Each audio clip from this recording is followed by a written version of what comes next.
quick video on putting together a marketing plan structure, and that's always the first step is to put together an outline or a structure to follow.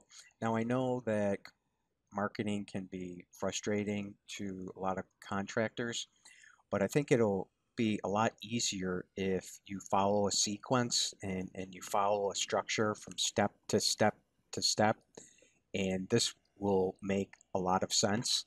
Often, when I speak with commercial cleaners, what they ask is, "Well, what platform should I use? Is LinkedIn a good return on investment? Is Facebook worth it?" And that's over here on the right. But what we want to do is we want to start over here on the left and first talk about our company and lay out what is our vision.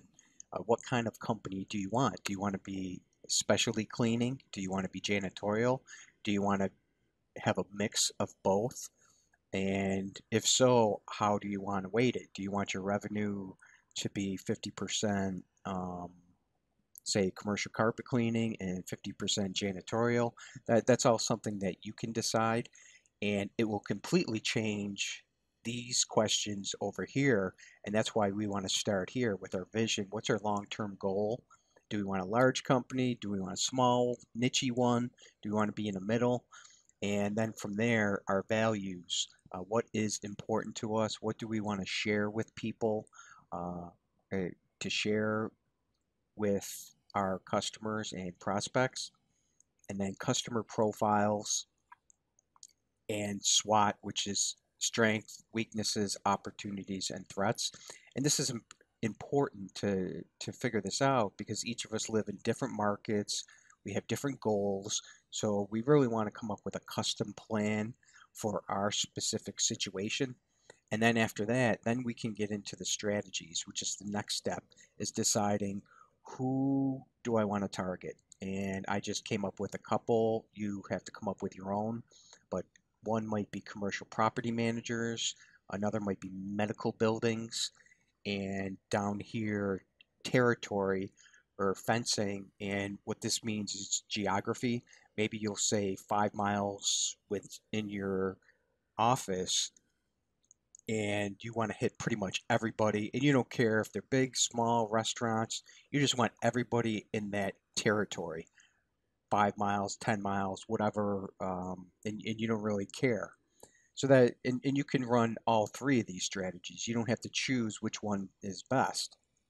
And then from there, then we decide all of this stuff because based on these answers over here, this might change with commercial property managers and we go to platforms. Well, LinkedIn might be a great platform for that specific strategy, but it might not be for a territory.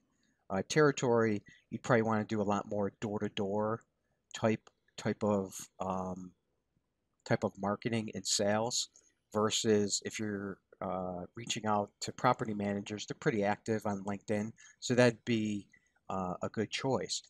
Same with content. When you're thinking about content, well, that's going to come from over here. Do you want to be big? Do you want to be small?